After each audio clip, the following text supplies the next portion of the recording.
Good morning students. हम the tale of melon city composed by Vikram Seth के बारे में पढ़ रहे थे, जिसके बारे में मैंने आपको कल बताया था। This poem is about a just and placid king. ये कविता जो है एक शांत और न्यायप्रिय राजा के बारे में है। He wants He wants an ark to be constructed on the main road so that he may give instruction to the public. Clear है? जो सार्वजनिक मार्ग पर एक मेहराब बनाना चाहता था, यानी एक रोड के ऊपर जो है मेहराब बनाना चाहता था ताकि जनता को वह निर्देश दे सके। The arch is constructed but it's too low.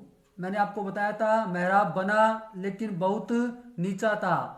When the king rides down the main road, unfortunately the ark tumbled down his crown. जब राजा जो है वहां से गुजर रहा था, इसके नीचे से जाता है तो उसका ताज गिर जाता है और राजा नाराज हो जाता है। उसके बाद में क्या होता है? He becomes angry, वह नाराज हो जाता है।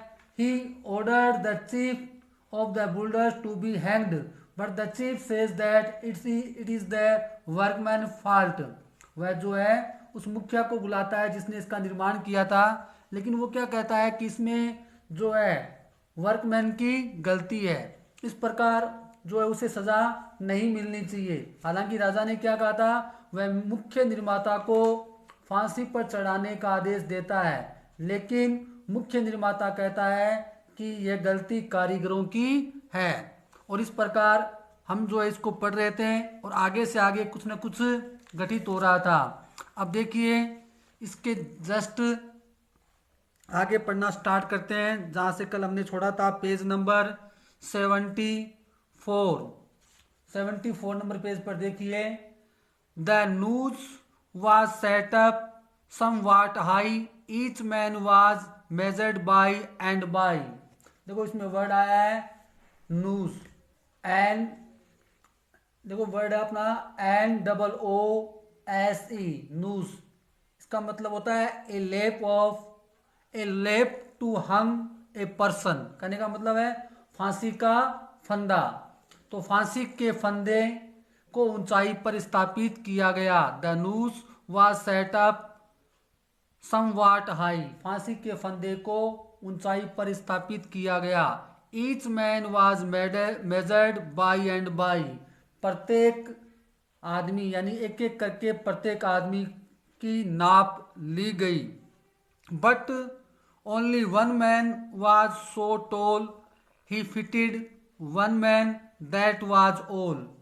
लेकिन केवल एक ही आदमी इतना ऊंचा था कि वह उसमें फिट बैठता था, एक ही आदमी। ठीक है। ही वॉज द किंग, और वह कौन था? केवल एक आदमी था और वो इसमें फिट बैठता था। He was the king, his majesty was there for hanged by royal decrees. तो इसमें बड़ा है रॉयल डिक्री, जिसको हम कहेंगे ऑर्डर ऑफ द किंग। तो एक आदमी जो था इसमें फिट बैठता था। इस प्रकार इस समस्या का अंत हुआ। वह राजा था। आदमी कौन था? वह राजा था। इस कारण शाही आदेश के अनुसार राजा को फांसी पर चढ़ा दिया गया। ही वॉज द किंग, एक आदमी कौन था? राजा था। His majesty was there for hanged by the royal decrees. और क्या होता है? इस प्रकार इस समस्या का अंत हुआ। वह राजा था महामहिम, इस कारण शाही आदेश के द्वारा राजा को ही जो है फांसी पर चढ़ा दिया गया। अब आगे क्या होता है? नेक्स्ट पेज पे देखिए। Thank goodness, thank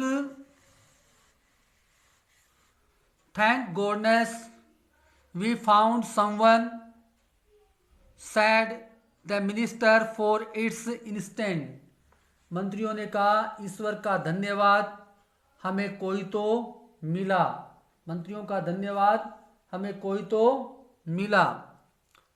He had not the truly town might well have turned against the crown। क्योंकि यदि ऐसा नहीं होता तो हमें कोई व्यक्ति नहीं मिलता तो अनियंत्रित शहर जो है राजा के विरुद्ध हो गया, यानी कि हमें कोई भी जो है नहीं मिलता। Long live the king, the minister said, long live the king is dead. मंत्रियों ने क्या कहा? मंत्रियों ने कहा राजा दीर्घ काल तक जीवित रहे। लॉन्ग लिव द किंग, राजा लंबे समय तक जीवित रहे। राजा जो है लंबे समय तक जीवित रहे। Long live the king is dead, राजा दीर्घ काल तक जीवित रहे। राजा मर चुका है, राजा मर चुका है, क्योंकि राजा को फांसी पर लटका दिया गया। राजा मर चुका है। फिर क्या होता है आगे देखिए, तो they pondered the dilemma then being practical minded man. और उसके बाद देखिए उन्होंने दुविधा पर विचार विमर्श किया। जो दुविधा थी उस पर विचार विमर्श किया, क्योंकि अब दुविधा किस प्रकार की आ गई, इसमें वर्ड आया है PONDERED, जिसको हम कहेंगे प्रोंडेड, यानी सावधानी से विचार करना।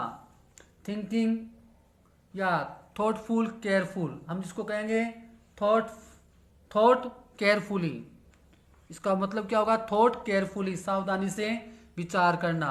दूसरा वर्ड है इसमें DILEMMA,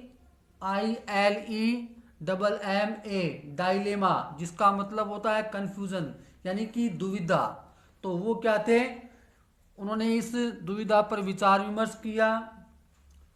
और बीइंग प्रैक्टिकल माइंडेड मैन, तब व्यवहारिक व्यक्ति बनते हुए उन्होंने अपने दूतों को के बारे में सोचा। क्या सोचा?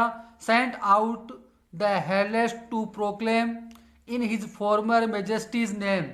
उन्होंने अपने दूतों को पहले राजा के नाम पर घोषणा करने के लिए भेज दिया। ठीक है, उन्होंने अपने दूतों को जो है राजा के नाम पर घोषणा करने के लिए भेज दिया। उन्होंने अपने दूतों को पहले राजा के नाम पर घोषणा करने के लिए भेज दिया। किन्होंने भेज दिया? मंत्रियों ने। फिर क्या होता है? The next pass the city gate will choose the ruler of our state. उन्होंने क्या कहा? उन्होंने कहा कि क्या भेजा? नगर के द्वार से गुजरने वाला अगला व्यक्ति हमारे राज्य का, नगर से गुजरने वाला अगला व्यक्ति हमारे राज्य के शासक का चुनाव करेगा। The next to pass the city gate will choose the ruler of our state. यानी उन्होंने क्या कहा कि नगर के जो द्वार है, या नगर का जो द्वार है, नगर के द्वार से गुजरने वाला अगला व्यक्ति हमारे राज्य के शासक का चुनाव करेगा। जैसा कि हमारा ये उनका क्या है, एक प्रकार का रिवाज है, एज इज अवर कस्टम, जैसा कि हमारा रिवाज है। This will be enforced with the due ceremony. उन्होंने क्या कहा कि नगर के द्वार से गुजरने वाला अगला व्यक्ति हमारे राज्य के शासक का चुनाव करेगा, जैसा कि हमारा रिवाज है। इस बात का औपचारिकता के साथ लागू किया जाएगा। A man passed by the city gate, an idiot, the guard cried wait. अब क्या होता है? एक व्यक्ति नगर के द्वार से होकर गुजरा, एक मूर्ख व्यक्ति था, गार्ड चिल्लाया रुको। Who is to be the king? Decide. A melon, the idiot replied. अब उसने क्या कहा कि who is to be the king? Decide. Decide का मतलब निश्चय करना, तय करना, निर्णय करो अगला शासक या अगला राजा कौन होगा। ए मेलन, द इडियट रिप्लाइड। मूर्ख व्यक्ति ने उत्तर दिया। ए मेलन, मेलन का मतलब एक तरबूज। उसने क्या कहा? जब उसने पूछा कि अगला शासक कौन होगा, तो उस मूर्ख ने क्या जवाब दिया? एक तरबूज। This was his standard answer to all question. He liked melon. You. अब सभी प्रश्नों के लिए उसका उसका एक आदर्श उत्तर था।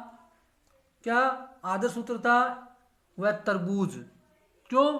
क्योंकि वह तरबूज पसंद करता था। मूर्ख व्यक्ति तरबूज पसंद करता था। उसके सभी प्रश्नों का उत्तर एक ही था, are now your king the minister said crowning a melon they had then they led. अब क्या करते हैं कि एक तरबूज को राजा का ताज पहनाते हुए मंत्रियों ने कहा, अब आप हमारे राजा है। मंत्रियों ने क्या कर दिया? एक तरबूज को ताज पहना दिया और कहा कि आप हमारे राजा है। तब जब वे तरबूज को राजा सिंहासन तक ले गए, they trod the melon to the throne and reverently set it down. जब वे तरबूज को राज सिंहासन तक ले गए तो उसे सम्मान पूर्वक उसे वहां स्थापित कर दिया। किन्होंने स्थापित कर दिया? उस तरबूज को। मंत्रियों ने जो है उस तरबूज को ताज बनाकर वहां उसे स्थापित कर दिया उसके सिंहासन पर। फिर आगे देखिए 76 नंबर पेज पे। उसके बाद क्या होता है? This happened years and year ago when now you ask the people सो। अब नेक्स्ट क्या होता है? यह घटना बहुत वर्षों पहले की है। This happened year and year ago, ये घटना बहुत वर्षों के पहले की है। When now you ask the people so, यदि अब आप लोगों से पूछते हैं, your king appears to be a melon, how did this happen, they say well on. यदि आप लोगों से पूछते हैं आपका राजा एक तरबूज प्रतीत होता है, ये घटना कैसे घटी, ये घटना कैसे घटी, तो वे क्या कहते हैं? दे से, वे कहते हैं वेल, ठीक है, account of customary choice if his majesty's rejoice. तो वो क्या कहते हैं कि रीति रिवाज के अनुसार चयन करने के कारण ऐसा हुआ, क्योंकि उनकी जो कस्टम थी, उनका जो रिवाज था उसके अनुसार ऐसा हुआ। इसमें वर्ड आया है REJOICE, रिजॉइस, यानी आनंदित होना। ठीक ना? आनंदित होना, फील ग्रेट जॉय, जिसको हम कहेंगे फील ग्रेट जॉय। वे क्या जवाब देंगे? ये घटना काफी वर्षों की है, काफी पुरानी है। तो जब उनसे ये पूछा जाता है कि ऐसी घटना आपके यहाँ घटित हुई थी, तो वो कहते हैं हाँ ऐसा हुआ था, ठीक है, रीति रिवाज के अनुसार चयन करने के कारण ऐसा हुआ। In being a melon that's okay with us, for who are we to say. वे क्या कहेंगे? क्योंकि वो कहेंगे कि रीति रिवाज के अनुसार ऐसा होता था, तो हमारे लिए सब कुछ ठीक है, क्योंकि हम कहने वाले कौन होते हैं, हम कहने वाले कौन होते हैं। वो क्या कहते हैं? क्योंकि हम कहने वाले कौन होते हैं, उसे क्या होना चाहिए। What he should be as long as he lives us in peace and liberty। जब तक कि हमें शांति और स्वतंत्रता पूर्वक रहने के लिए छोड़ देता है। लीव्स का मतलब छोड़ देना, छोड़ देता है। The principle of laissez faire seem to be well stabilised there. इसमें वर्ड आया है लेस फेयर, जिसका मतलब होता है जो है मुक्त व्यवहार,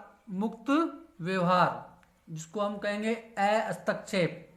तो वो क्या कहता है? हमें वहां पर जो है हस्तक्षेप, या यूं कहें कि मुक्त व्यवहार करने की नीति अच्छी तरह से स्थापित हुई सी प्रतीत होती है। तो ये घटना काफ़ी पुरानी है और जिस क्षेत्र में ये घटना घटी थी वहाँ का रिवाज कुछ इसी तरह का था। तो वहाँ के लोगों को जब ये पूछा जाता है कि ऐसा क्यों हुआ था, तो वो कहते हैं कि हमारे यहाँ का ऐसा रिवाज है। तो आपका ये चैप्टर कंप्लीट होता है और नेक्स्ट क्लास में हम नेक्स्ट चैप्टर के साथ आएंगे। आपको जो है टेक्स्ट बुक के जो क्वेश्चन आंसर हैं वो अपनी नोटबुक में करने हैं और इसके अलावा इसमें एक मुख्य क्वेश्चन निकलता है, give a character sketch of the king, राजा का चरित्र चित्रण कीजिए। तो आप इसमें कह सकते हो, the poet calls the king just and pleasant to make a fun of him. कवि मजाक बनाने के लिए राजा को न्याय व शांत स्वभाव का बताता है। He often loses his temper, he has no sense of justice and is unable to decide who should be punished for offense. He was stirred by the mood of the people as he lacked thinking power. People avail his weakness. He was not fit to be a king. His stupidity became the cause of his death. तो हम कह सकते हैं जो है राजा को न्याय करने की समझ नहीं थी, वह अपराध के लिए किसे दंडित किया जाए इस बात का निर्णय नहीं कर पाता था। वह लोगों की मन स्थिति से डगमगा गया, उसमें सोचने का तरीका या सोचने की शक्ति का अभाव था। लोग उसकी कमजोरी का लाभ उठाते थे। वह राजा बनने के योग्य नहीं था। उसकी मूर्खता उसकी मृत्यु का कारण बनी थी। तो इस प्रकार जो है राजा अपनी मूर्खता के कारण अपनी मृत्यु का कारण बना। His stupidity becomes the causes of his death. इस प्रकार आपको इस चैप्टर को वापस रिपीट करना है। आज के लिए इतना ही। That's all for today. Have a good day. Bye.